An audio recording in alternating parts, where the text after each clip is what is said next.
We'll start with Justin Peach's third best signing of the summer, and it's one he's been banging on about all summer long. Picked him in the summer as well. I've gone with Nat Phillips to West Brom, my third best signing of the summer. I know I had him down as my best signing, but look, when we talk about value for money, I think Phillips is up there. I know he's 28, but he's a defender that defends first, aerially as well. He's so dominant in the air, and he's showcased that already this season. And I think contextually, there's been a huge influx of physical number 9s in the Championship this summer, dropping in, teams buying them, going abroad to get them, them coming from other English league clubs as well. So I think making sure you have a defender in the mould of Nat Phillips is so important. And as I've said already, he's one of the top performers aerially so far.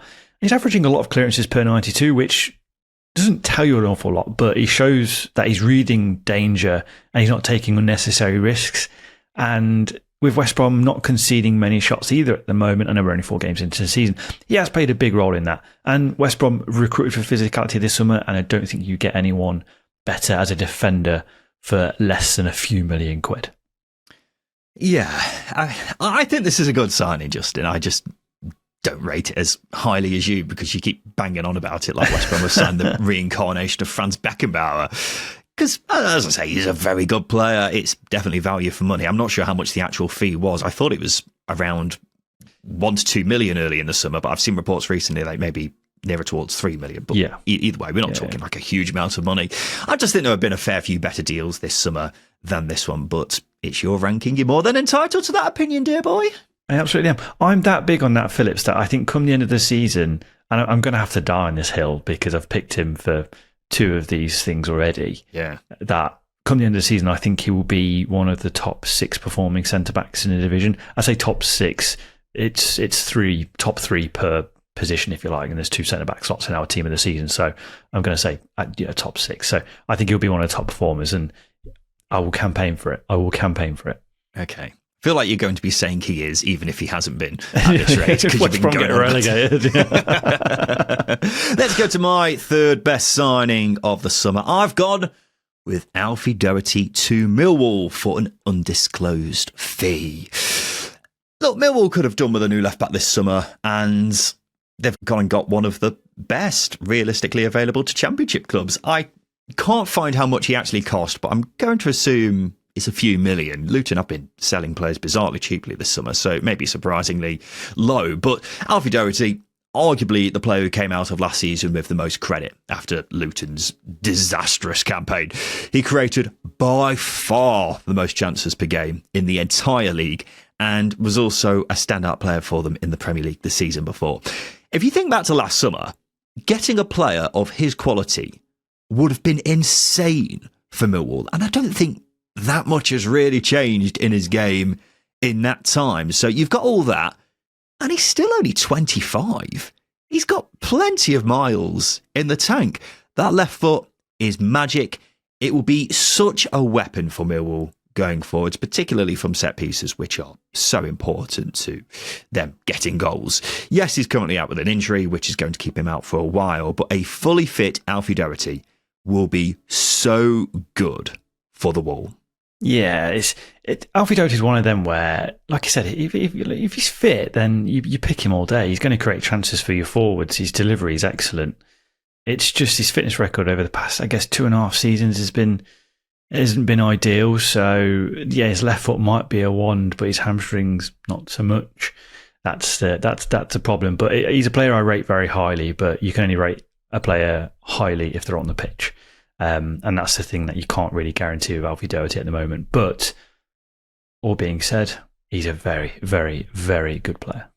Yeah, his injury record has left a lot to be desired recently, but hopefully he will get past that at some point. And as I say, when he is fit, he could be a big player for Millwall going for the playoffs this season because he has magic in that left foot of his. Let's go to your second best signing of the summer, Justin. This is an interesting one. I've gone with Nestori Irankunda to Watford for £3.5 million. Again, seen a couple of fees quoted, but we'll go with that one for now. The more I see of him, the more I think Watford have pulled off a blinder, Ryan. He's really, really exciting me because of Watford's recruitment this summer, where they've gone out and signed a hell of a lot of young players, which has been important, it was hard to really sort of make a judgment on Irankunda. But what he's done so far this season is he's grabbed an assist against QPR. He scored back-to-back free kicks against Swansea and Southampton. He's cost very little in terms of a player who has a very high ceiling. He's 19. His form so far this season has earned him a recall to the Australian national team, which is impressive for a teenager to get called up to a national team in any sense. So, yeah, there's a player here who has a ton of maturing to do. But like I said, he's shown in such a short space of time that he's an exciting young player. He's got a lovely directness about him, which will only grow and grow as confidence grows. And we've not seen the best of Watford yet this season. They've been very mid. Like, let's see when their form really starts to get going and how players start to perform, how good Irankunda could be. So, yeah, this is a top signing for me. It really, really is. Yeah, he's definitely caught the eye in these opening few games, hasn't he? At 19, with all the hype about him when he joined, if he keeps playing like he has done, then you're right, 3.5 million is going to look like a stupid price tag. I'm personally holding off for now because I haven't seen enough of him to properly judge yet. It is only just a handful of sightings I've seen of him so far, but he's clearly very exciting and clearly deadly when it comes to a set piece. Exactly. And it's very rare you see young players pull this sort of thing off. To do it 2 weeks in a row, and for those free kicks that he scored to be two different free kicks. One was it going across the goalkeeper, and then the other was just a ridiculous top corner strike against Gavin Bazunu in the Southampton goal. The technique is there. You've just got to allow it to grow, and I think with Irankunda, I mean, we've mentioned it before, and you can't really judge him on this, but he spent a year at Bayern Munich, which again is there's clearly a player there. And for him to be in the Championship at 19 and his ceiling to be very, very high, I think is very exciting for all of us, for every single one of us, Ryan. Have Watford pulled Bayern Munich's pants down? Not a sentence I expected to be saying this summer. Let's go to my second best signing of the summer. It's Ben Sheaf to Wrexham for £6.5 million. Now, any long-term listeners of this podcast will know I'm a big Ben Sheaf fanboy, so I'm a little biased with this. But the way I see it, the quality of player Wrexham are getting for £6.5 million is astonishing, particularly when you consider how much of an upgrade he is on what they've got. That's what I'm taking into account here as well. But Ben Sheaf has been one of the best midfielders in the Championship over the past 3 to 4 years. As far as playmakers go, who can also win the ball, he's been as good as it gets. He's a phenomenal player who, just over a year ago, it would have not been surprising to see him being sold to a Premier League club. And he was being linked with that kind of move as well. I think Brentford was sniffing around him for a long time. Since then, he's perhaps dropped off a bit, mainly down to injuries, but also because I'm not sure Frank Lampard was getting the best out of him. But providing he stays fit, he will be so good for Wrexham. And he's still only 27. They're set to have him for the prime years of his career, all being well. And yes, Wrexham have overspent on certain players this summer. This one, I think the return that you could get on the outlay is very, very good. And if Wrexham want a team to be challenging for promotion, this is the kind of signing that helps make that happen. Definitely. I think it's worth telling more of a story about how much you rate Ben Sheaf in that just prior to Euro 2024, in which England got to the final of the Euros that summer, you suggested Ben Sheaf should be called up to the England squad. I suggested it wouldn't be a bad idea. Yeah. Once again, slightly misquoting me, which is becoming a regular thing, Justin Peach. My lawyers are keeping an eye on you. But because he was just so good for Coventry in the Championship, my point was that if he was playing in the Premier League, he probably wouldn't have been that far away from the England squad, which, some people will happily tease me about all these years later. But I don't think it was that ridiculous a shout. Whether it's ridiculous or not, you rate him very highly, and I think that's the point I'm trying to make. So let's cool off, Ryan. It's fine. You like Ben Sheaf, and that's all I'm saying. You love him. You absolutely do. I like him. I think in a midfield where you can simplify things a little bit, because his role in that Mark Robins team was very much to pick up the pieces, get it into the players who are going to really punish opposition, your Gus Harmers, your Victor Gyökeres's. I know we've not quite seen the best of him over the past, 12 months. There's injuries has lent to that, but also Mark Robins going out, Frank Lampard going in, different demands of the midfielders. Benji can play. It's worth bearing that in mind. He can play with the ball. He's not useless with it. He's not just a destroyer. He's unbelievable with it. Exactly. I'm just trying to paint a bit more of a vivid picture there. But yeah, like you said, you make a really good point. This really good line is the return you can get on the outlay you put down, I think is very significant. And someone like Ben Sheaf, as we've seen with Coventry, I'm not saying it's going to be the difference between relegation and staying in a championship, but a player like him and his quality plays a big role in that. Yeah, particularly for a side like Wrexham, as we say, who, when you consider who he's replacing, it's a massive upgrade. So you're getting someone there who, for many years now, has been one of the best ball winners in the division, but also one of the best passers of the ball in the division. What more do you really want for £6.5 million? And at 27, as I say, prime years coming up. I'm really liking the look of that midfield now with him and Lewis O'Brien playing next to each other, because 2 years ago that would have been, questionable. It'd have been the best pairing in the championship. Yeah, it'd be like questionable things going on in my pants. Good, okay. That kind of good.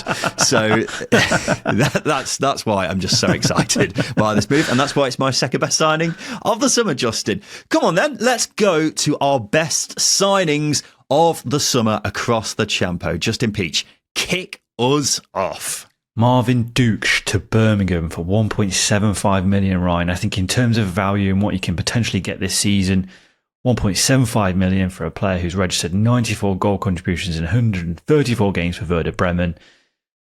That's it. I'm done. Oh, are you actually done? Okay, fair enough. I know he's 31, so yes, he's very much in his prime years, but he's a player who I don't think has had to rely too much on his physical state, i.e. his pace. He's a player who does a lot of damage in and around the opposition box. His assists numbers are ridiculous. He got 28 in 130 Bundesliga games, as well as 34 goals. And then you go down to German second tier, 71 goals and 34 assists. I know if you've been listening all the way through the summer, you've heard us relay these stats, but Birmingham getting a player like this, who is consistent as you can possibly get in terms of what he delivers, I think is truly, I would say, remarkable. Getting a player of that quality to come into the Championship, I think, is a brilliant thing. Doesn't matter if Birmingham are doing it. Doesn't matter if it was Leeds or anyone. I think getting someone of that quality for less than £2 million is by far the best value signing you can have for a single season, especially when your aspirations are to be in the Premier League. Yeah, that's what I was going to say. People may turn their noses up at you picking a 31-year-old as your best signing of the summer, but ultimately the goal for Birmingham is to get to the Premier League as quickly as possible. They don't care about the long term. So with that in mind, it's doing exactly what they want this kind of signing to do. And you're right, everything about this move points to it being stupidly cheap. His goal contribution record at a very high level is brilliant. The fact he was called up to the German national team less than 2 years ago. And I've heard people who watch German football a lot more than me say he's a brilliant player. So everything on paper makes the fee at around £2 million seem utterly mad. But because the fee is so low, it makes me a bit suspicious. Why is he just £2 million? Is there something we don't know? Now, it may be the case that Werder Bremen just appreciate his contribution to the club over the years and are willing to let him go on the cheap and go on a new adventure. But with that doubt in my mind, it's just making me hold off on this move from, going all in on it, because otherwise I was strongly considering putting this in my best signings as well, Justin, because everything about it points to being brilliant value for money. I'm just like, why is he so cheap? If things are too good to be true, then maybe they are too good to be true. Exactly. Is that the case in football? I don't really know. Maybe Werder Bremen saw his massive tattoo on his back and just thought, actually, it's quite terrifying, to be fair. Yeah, we're all right, thank you. All right, yeah, Birmingham, you can have him. No, this is probably where we find out that there's a promotion clause in his contract where Birmingham have to stoke up 20 million quid once they get promoted or something. Speculating, I'm not even speculating, I'm making that up. But you are right. It is something to maybe be wary of. But ultimately, the information that we've got in front of us is that he costs less than £2 million, and his numbers are ridiculous. So for him to come into the Championship is remarkable. He's a hipster signing. He really is. I think he's a hipster signing, and that's why I like it so much. Is that a good thing or a bad thing? I think it's a good thing. He's the type of players that you'd get in the Premier League that you go, oh, they're going to be a one-season wonder, but you're going to have a damn good time watching them. And I think that's going to be the same with Dilks. Okay. Well, we'll certainly find out soon, won't we? Hopefully when he starts actually starting some games. Let's go to my best signing of the summer. It's Richard Coney to Queen's Park Rangers for £2.5 million. Never really any doubt for me on what the best move has been of the summer. QPR needed a new striker, and they have filled it the best way possible as far as I'm concerned. They've got the League One Player of the Season as well as Young Player of the Season for just £2.5 million. I could definitely see QPR selling him for 10 times that price in the long term, because he's got all the ingredients to be a Premier League striker. He's quick, he's strong, he can link the play up. We had a perfect example of that in his first start last weekend.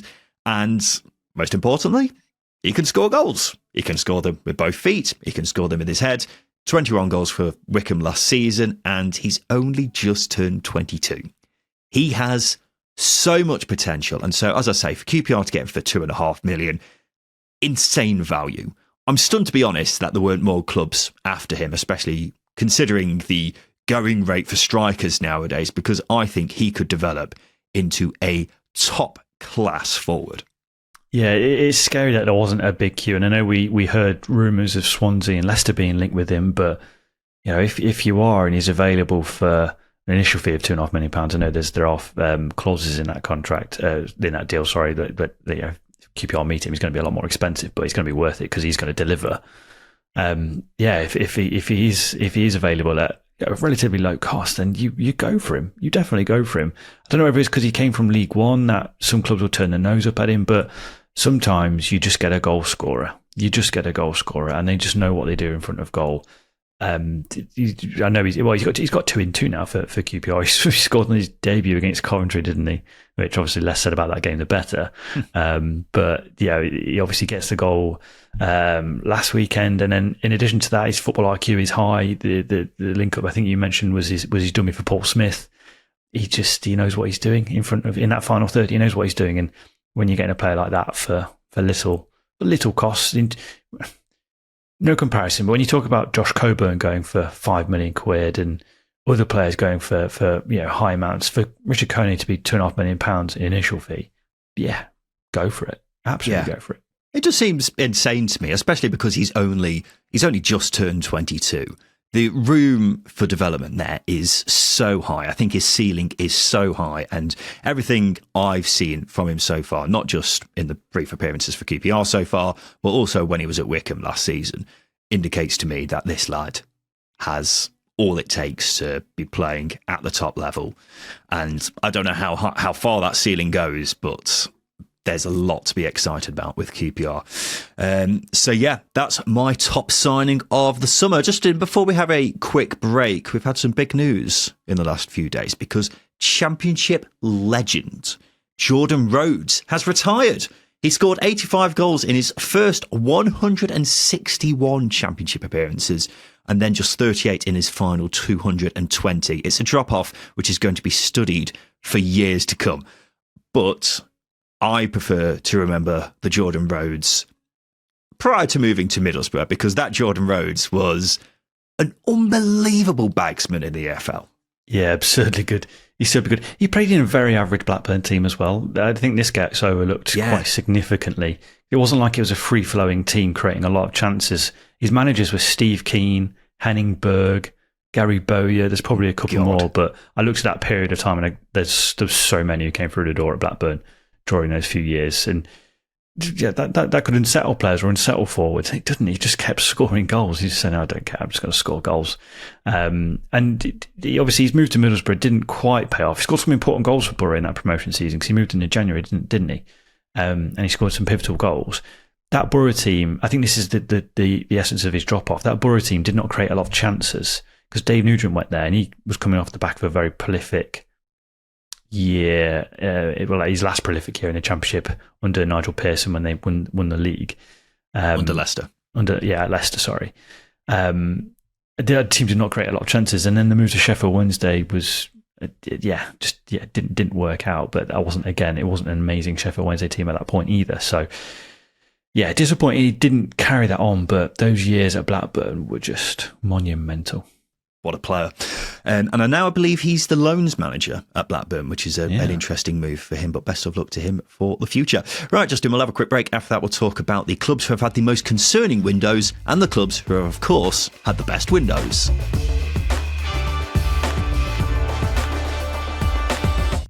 Hello everyone, just a quick one for me. We're currently running a survey to get a grasp of all your viewing habits here on YouTube. If you take the time to answer a few questions, you could be in with the chance of winning a PlayStation 5. All you need to do is hit the link in the top right hand corner of this video to get involved. Go on, click it. Click it. Click it. Thank you. Welcome back to the Second Tier podcast. We've just picked out our best signings of the summer in the Championship. Now it's time for us to turn our attention to clubs, the ones who have had the best windows and the ones who have left us a bit concerned. I want to end on a positive note, Justin, so we'll begin with the ones who we're the most worried about after the summer. We're not doing this in any particular order. We're just reeling off clubs who we think haven't had great windows. So with that being said, Justin, kick us off. Who is the first club who comes to mind when you think of someone who you're worried about after the summer transfer window? Excluding Sheffield Wednesday, of course. Excluding Sheffield Wednesday, yes, absolutely right. Very, very clear, very important to point that out. But the other club I'm very concerned about it is Blackburn, and it's something we have alluded to in previous episodes. The recruitment this summer has been extensive. There's been a big old shift around of players. But what frightens me a little bit is the amount of players that have left Ewood Park that are very experienced and haven't been replaced.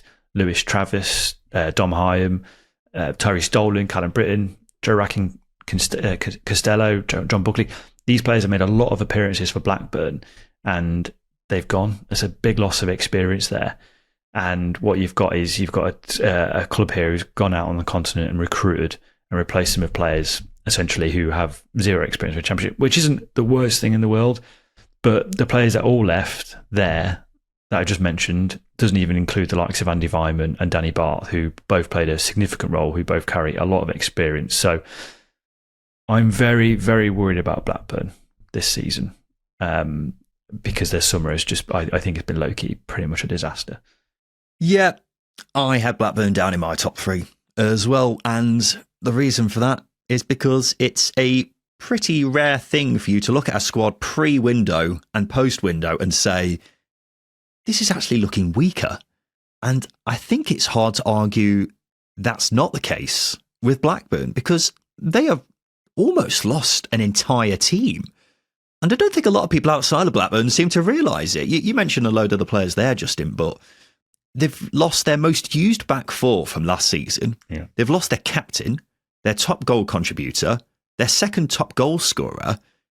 The core of that team has been ripped out and been replaced by, as you say, quite frankly, a load of unknowns. Now, they may turn out to be all right because we don't know enough about most of these new signings. They may be absolutely class, but for a team to lose 6 or 7 of their top 10 performers from the season before, that kind of thing rarely ends well, doesn't it? Mm-hmm. And when we did our league table predictions, we were fairly worried about Blackburn then, but that was before they even lost Callum Britton, Dom Hyam, Lewis Travis. So now I'm very worried. And I know I literally just said we're not ranking these clubs on how worried we are about them, but I would say Blackburn are the one who have had the most concerning summer window for me, without a doubt. I think the point you make about them going into the season weaker than how they went into the summer is quite stark, really. And obviously, a couple of players that would have left, the likes of Tyrese Dolan, Danny Barth, Andy Vyman, because their contracts were running out and they clearly weren't interested in signing new ones. But it's then you did Lewis Travis, Dom Hyam. They've both gone very late in the transfer window, left you with next to no time to sign replacements. I know Taylor Gardner-Hickman's come in on loan, but he's very much a utility player, isn't he? You have a gap in your squad, or you're starting 11 and you put him there and he does a job. I wouldn't say he's a guaranteed starter at Championship level. mainly because he's dropped off a little bit in the past couple of seasons. It's just very difficult to put my head around how they've recruited. But like I said, these players could come in and be a success, but the drain of leadership and quality that has left the door at Ewood Park is hugely concerning. And that's not even mentioning the fact that they're now left with just two fit centre halves in Scott Wharton and Sean McLaughlin. It's not ideal. It's not ideal at all. Yeah, and at the risk of adding salt to the wound for Blackburn fans, you wonder why John Eustace left. Yeah. That's all I'm going to say on that. Let me give you a team I think have also had a concerning window, Justin. I've got here Oxford United.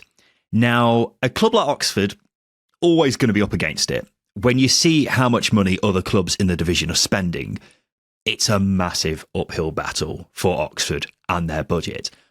But just 2 permanent signings doesn't make for great reading. When it's a team who are fighting to stay up last season anyway, you've got to look at that and ask, have they strengthened enough the following season? And the answer in my mind is just simply no. Brian de Keersmaker is the main addition. He's a Belgian midfielder who's joined from Heracles over in Holland, believed to have cost over £2 million. It seems as if they've splashed most of the budget on him. And the only other permanent signing is Brodie Spencer, a defender from Huddersfield, who's a good young player, but not exactly a dial mover by any means. And then the rest of the additions are loan players, the most notable one being Ben Davies, who stood out at the back on loan at Birmingham last season, but at the same time, he's not the player he once was. So, in my eyes, the only upside they have on someone like Blackburn is that they haven't really lost anyone too major. But Oxford already had one of the weakest squads in the league, and it's not been strengthened enough in my eyes. Yeah, it has been a strange one at Oxford. I know some of the loan signings. There's Kristev that came in, Philip Kristev, who I saw his YouTube highlights reel. I was very impressed by it, but it is a YouTube highlights reel. As we keep mentioning, you can't take too much away from it because they only show the best bits, not the bad bits. But he looks like a very technical player, which is good, because I think something that Oxford probably missed last season when things were getting quite tight and tough was someone who could come up with something out of nothing. And I think he could be that player. There's Will Lancashire, came on loan from Spurs, who's a very highly rated youngster. Again, Willie won't he sort of thing. Luke Harris as well from Fulham on loan. Willie won't he. Yeah, there's probably more recruitment that needed to happen that didn't happen, and I'm sure Gary Rowett would be quite frustrated with how the summer actually transpired, because when you're relying on loan signings, might be fine this season, they might get recalled in January, and come the end of the season you've got to go out and replace them again. So a team that I back to recruit very well, usually Oxford, I don't think they've recruited as good as they could have done this summer. Justin, let's go to another club you are concerned about, not necessarily in order of most concerned, but a club you're concerned about nonetheless, based off how their summer transfer window's gone. Yep, throwing Sheffield United in there. I think it's something that we've spoken about quite extensively over the past week, in that they've been very busy recruit-wise, which is a positive. They needed to bring bodies in because they were lacking. But I just look at the players that they have brought in, and again, probably similar to Blackburn, is I do think the Sheffield United squad's a lot weaker than it was last season. A couple of unknowns, the likes of Nils Atterstrom, the centre-back that's come in from Malmo. Don't know how he's going to adapt. He's also 20 years old, so he's still young.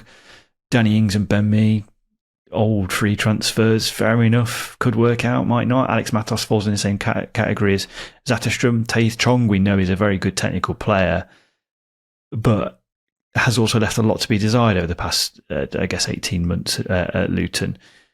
I just look at it and I go, there's not a lot of balance there. It feels like they're short on creativity. They're definitely short on that midfield steal that Vinny Sosa left.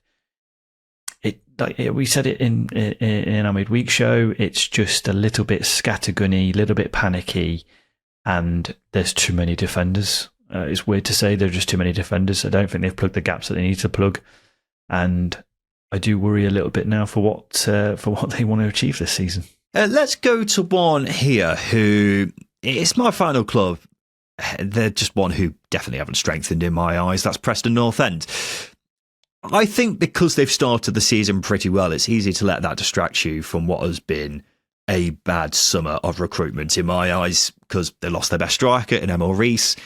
He's been replaced by an ageing Michael Smith and Daniel Jebison, who's left a lot to be desired for several years now at this level when he's not getting injured by PTs. Their player of the season, Kane Kessler-Hayden, has not come back, and those who have come in to replace him, I would class as big downgrades, and the rest of Preston signings are all just a bit meh. Preston have done very well over the years in signing players who are a solid 6 out of 10, but I think this group are a level below that. The only one who stands out to me is Harrison Armstrong, a young midfielder who was brilliant at Derby last season. He's joined on loan from Everton.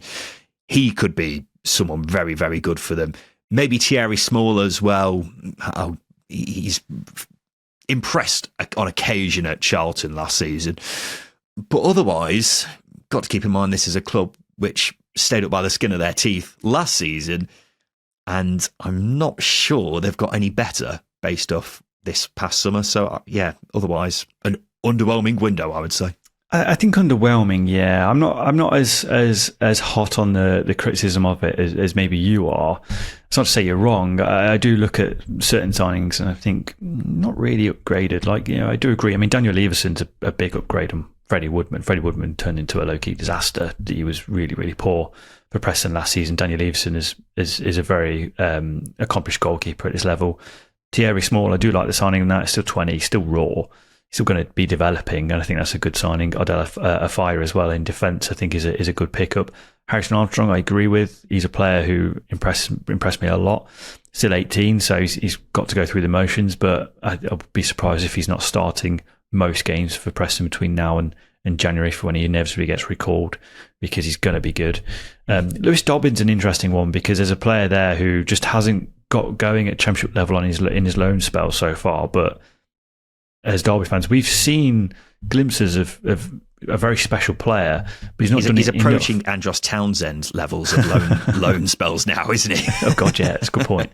Good point. But he's a player there who's he'll show you a flash of what he can do, but he just doesn't do it enough, and it's really frustrating. So I think with Preston's squad is they've signed a couple of highly rated youngsters that I like, but ultimately it's the rest of it that I look at and go, yeah, it's quite disappointing. And if I was Paul Heckingbottom, having said what I said last season about wanting to throw a bomb under the squad and reset the whole thing, that's not been done. It's been a couple of players have come in, a couple of young players have come in, and you're back at it. And this Preston team, agreeing with Paul Heckingbottom, needed gutting and going again. Justin, we'll have one final club from you, shall we? Who is your final club who you're a bit concerned about after this summer business? This is very interesting. Yeah. I'm going to say Ipswich. Now, it's just a concern. It's not a judgment. It's, for me, I look at the loss of Sam Morsey, Massimo Longo, Luke Wolfenden, Cameron Burgess, Connor Chaplin. There's a real exit of players who were the identity of Ipswich for a long time. And really represented what the club has been through in recent years. Ultimately, these players were never going to be guaranteed starters this season, and they almost had to leave to pursue their own ambition of playing first team football, etc. I completely respect that, and I completely respect Ipswich's wishes to allow them to do that. But when you look at things intangibly, there's a significant drain of leadership, the understanding of the culture, the link between the staff and the players. Players who just get it. And as I say, it's all the intangibles we forget about when we get carried away with a summer of heavy spending and expensive recruitment. And this is the point I wanted to make, is signing highly rated players for big money does not equal success. And I'm not going to sit here and suggest that Ipswich aren't favourites to get promoted, and I still think they will get promoted. But if they don't get promoted, I think this exit of players will be a key reason why. Okay. Yeah, I think well, I was surprised when you put Ipswich down in the running order as a club you were concerned about. I think you might be being slightly harsh, and this is coming from a guy who's been raising plenty of questions about Ipswich's summer window over the past couple of weeks. Now that you've explained it, that does make a lot of sense, because I don't think you can underestimate how losing characters who have been so important to the club's success over multiple seasons, losing those kind of guys can be a big, big negative. And yes, there's definitely some strange moves in there. There definitely seems to be a case of them overpaying on players. The reason I would say it's slightly harsh is because we're picking out clubs here who have had bad windows, effectively. There are some clubs who have had bad windows. For me, Ipswich has just been a bit strange. Did they need to spend upwards of 50 million? Probably not. But you've got to remember, they've managed to get back Jens Kajuste, who they signed for the Premier League last season, could be a cut above at this level. Azor Matusiwa could be as well. Marcelino Nunez, when fit, is a class midfielder. So I think it's slightly OTT to call it one of the most concerning windows of the summer. You have won me over a little bit with your explanation, but I still think they have definitely strengthened, because as important behind the scenes as your Sam Moleses and your Massimo Luongos were, Kajuste and Matusiwa are just simply upgrades on those kind of players in terms of ability anyway. So it's just, the main question mark for me is, have they strengthened to the extent of spending £50 million should? And also, will all these pieces fit together? They're the concerns I would have. Right, let's stop slagging everyone off now. Let's be positive again, Justin. This is the Championship teams who have had the best summer transfer windows. We've each picked a top three. So we'll start with you, Justin. Firstly, can you reveal to us the team who you think have had the third best summer transfer window in the Championship? Oh, play up Pompey, Portsmouth. I've not stopped thinking about it, to be honest with you, Ryan. I think when the new FM comes out, it's going to be a decent little save I might want to start, because I just think in terms of the players that they recruited, they've just been very, very smart. They've not gone absolutely ham and signed 10, 12 players. They had a solid squad as it was. It just needed propping up, and it's been very smart on what was a very small, not very small, but relatively limited budget. John Swift coming in on a free transfer at 30, he's at the wrong end of his career, but he's going to deliver in the moments he needs to deliver this season. I think Adrian Segikic in the midfield is an exciting prospect in that final third. And then I've spoken extensively about Connor Chaplin and what he can bring to the team. I think is very smart. But I think the things that can get overlooked in having a good window is not just recruitment, but the players that you retain as well. And Josh Murphy staying is massive for Portsmouth. Yeah, I agree with all of that. It's very easy to get excited about Portsmouth after this window. And the two main signings are, as you say, Chaplin going back to his boyhood club. It just seems like a brilliant signing, whichever way you look at it. And Adrian Segikic, who has really stood out in these first few games. But there's a few others who look really tidy as well. As you mentioned, John Swift, he can really rejuvenate his career at Fratton Park. Josh Knight from Hanover. Yeah. It's one which has perhaps gone under the radar for a lot of people. Could be a really shrewd move. He was brilliant at the back for Peterborough before moving to Germany a year ago. And there's also the young South Korean attacker Yang Min Hyuk on loan. Yes. Very highly rated at Tottenham. Very highly rated. Didn't pull up many trees on loan at QPR last season. But if he gets going, he could be very exciting as well. The main thing that was stopping me from putting them in my top three was, outside of those players I've mentioned there, I don't know much about the rest of the guys who have come in, but definitely a window with a cause for excitement. Yeah, it's pretty much. I think the other thing you could bring into the equation is defensive depth. But then again, I don't think they'd struggle to. I think they'd struggle to have as many defensive injuries as they had last season. It was ridiculous at times. Maybe Rob Atkinson not coming back in was a bit of a disappointment because he was so good last season on loan. But ultimately, I think they've added depth in areas they needed to add depth in. They've got a little bit of more excitement than what they had, and they've managed to retain some key personnel. I mean, Colby Bishop as well. We talk about big number 9s becoming popular in the Championship this season. I think Colby Bishop's probably going to be one of the best and most prolific. So yeah, it's just profile-wise, it's everything alike, and it just screams John Mousinho. It screams flexibility. It screams adapting to your opposition and playing good football when you need to play good football. Yeah, I like it. I like it a lot. This is my third best summer transfer window in the Championship. It is Charlton Athletic. For anyone who's been listening over the summer, this won't be a huge surprise at all, because Charlton have been very smart with their business, and I've been letting everyone know about it. It's almost completely made up of players from League One, or those who Nathan Jones knows very well. But it's not exactly a bad tactic at all. The highlight for me is Rob Apter from Blackpool for £3 million, £2 million even. a terrific young winger who was excellent last season and has looked bright already this season, and I think he could become a brilliant player. Harvey Nibbs looks a very good move from Reading, a box-to-box midfielder who stood out last season also for $2 million. I think they've got a big bargain by getting Thomas Kaminski for just $1 million. He's a very solid, experienced goalkeeper at this level. And then there's James Bree, who they signed on loan on deadline day, a cracking right-back who I thought may play regularly for Southampton this season, fighting for promotion. So for Charlton to get him, it could be a good coup, given Nathan Jones loves him, of course. Amari Bell, Reece Burke, also very familiar to Nathan Jones. There's a couple of others in there for some added quality. The only concern I have is the striker, because they brought in Tanto Alafe from Stockport and Charlie Kelman, who was on loan at Leyton Orient last season, for a fair bit of money. And so far, they've still been preferring Miles Leaburn up front, who's a young lad. But overall, Charlton needed a big summer to make their squad championship ready. And you look at it now, it's more than championship ready. It's been a great window for the Addicts. I have liked their summer. I think they've recruited experience. They've recruited players who have got a high ceiling. You mentioned they've come from League One, but as I say, some of these players do have a higher ceiling than just playing in League One. Rob Apter is one of those. So too Sonny Carey. Harvey Nibbs is an interesting one because he has been playing quite well. You know, he's linked with a lot of clubs as well in the summer. I know he's 26, but he's a player who's been delivering consistently for Reading, who have been gone. You know, they've gone through it. I trust Nathan Jones to get the best out of these players. I guess it's just whether or not some of them have had their moments, like Amari Bell and Reece Burke. But other than that, I think it's a very, very steady window for the Addicts. Yeah, I did not expect at the start of the summer Charlton to just fork out £10 million on signings, but here we are, and they look like they've spent it very, very well. Justin, let's go to your second best transfer window in the Championship this summer.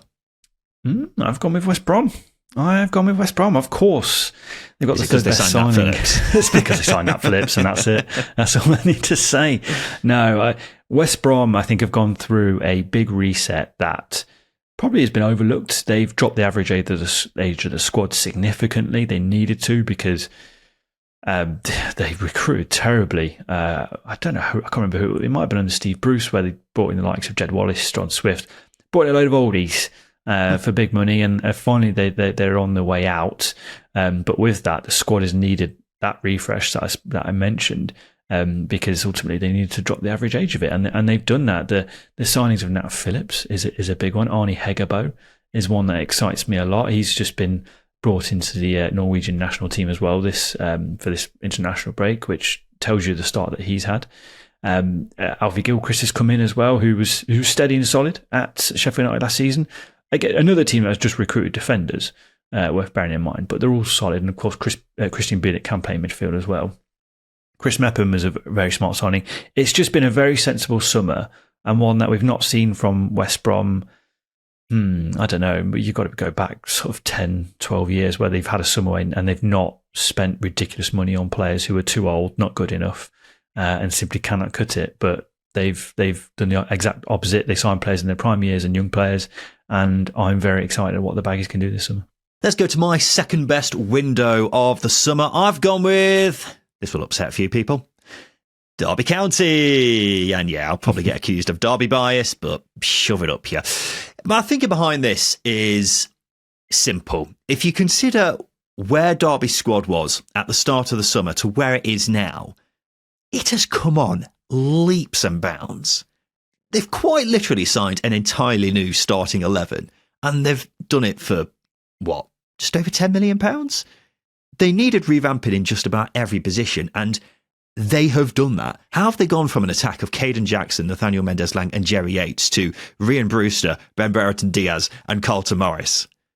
That is a huge upgrade. That midfield now has a really nice mix to it. Of course, they had Ibu Adams and his legs, but that's now been joined by the creativity of Bobby Clark, the aggression of Lewis Travis, Owen Beck, a brilliant addition on loan at left back. Haven't seen enough yet of Max Johnston at right back, but at just 21 for $3 million, there's a lot of potential for resale value there as well. The only outfield position Derby didn't drastically need to strengthen was at centre back, but they've got in Danny Batt and Dion Sanderson anyway for a bit of depth. So it's wholesale change. And by the way, I haven't even mentioned yet the new £7 million striker they've got in, Patrick Agyemang from Charlotte FC in the MLS. We haven't seen him yet because he's been out injured, but he should be back playing soon. So Derby have completely transformed themselves in one transfer window from a squad at a relegation fighting level to one definitely capable of challenging for the playoffs in my eyes. That's why it has got to be seen as one of the best transfer windows across the Championship this entire summer. We'll avoid any rebuttal from you, Justin, and go straight to your number one choice. I've gone with Derby County. Wow! Are my ears deceiving me? The world's most cynical Derby fan praising Derby? Yeah, and that's why you can shove your bias, because I hate Derby, and I'm a Derby fan, so there's no bias here.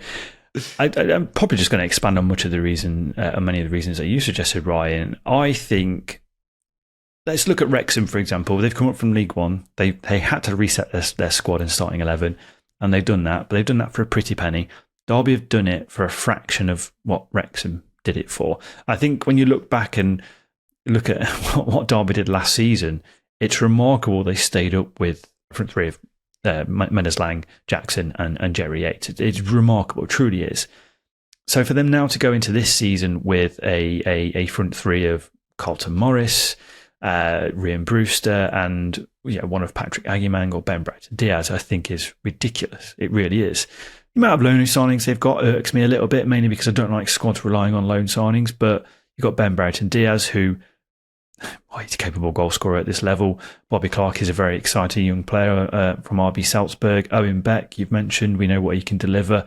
David Ozo, I've already called him David Bozo this season because of his late penalty that he gave away against Ipswich. But when fit, I think he can be a top performing defensive midfielder. And then Deon Sanderson. Danny Bart's obviously come in, and Andy Vyman, who are both going to add experience into the squad. And then you mentioned Max Johnson, who actually is probably one of the highest rated prospects coming from Scotland. I don't know how big of an accolade that is, but he's a very, very highly rated player. So as you say, I think Derby basically going from a bottom three squad, in my opinion, to a squad that is capable of pushing top half and then maybe the playoffs. I think to do that for under 10 million, I think is ridiculous. Let's go to my club then, who are the club I have regarded as having the best summer transfer window. It is Queen's Park Rangers, which again might not be a surprise to many who have listened consistently over the summer, but I just have to have QPR as my number one choice here. The whole reason I've been neighing like a twat and calling them my dark horse all summer is because they've added to the squad brilliantly. The two highlights for me are Richard Kone and Kwame Poku. With Kone, QPR were just missing a striker to top off this window, and they only went and got in the guy who, as I said earlier, is my signing of the summer. And with Poku, they got someone who usually would cost at least 5 million, maybe even more than that. They've got him for 900 grand because he was out of contract. The standout winger in League One last season, only just turned 24, another one who I could see them making a big profit on. But it's not just those two. You've got Amadou Mbengwe, who is coming in on free transfer, was brilliant at the back for Reading last season. Roman Burrell is a very promising striker who's joined from Burton for just $1 million. They've got back Koki Saito, who was on loan there last season, fought off a lot of competition to get him. And he was slightly on the expensive side at around $5 million, but they could still definitely make a profit on him too.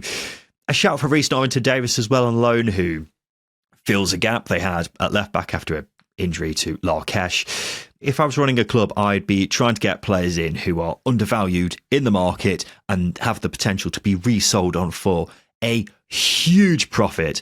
And that's exactly what QPR have done, while also drastically improving their squad for, again, around £10 million. I think QPR have absolutely nailed this window. Yeah, it's hard to disagree with it. I think the only reason why I didn't put them in my top three is because I didn't want to double down on too many teams that you were suggesting, Ryan. But ultimately, I think when you look at a squad, I mean, firstly, where has this money come from? Where has this money? We've not seen QPR spend this much money for. I think a certain Mr. Eze may have helped a little bit by moving to Arsenal.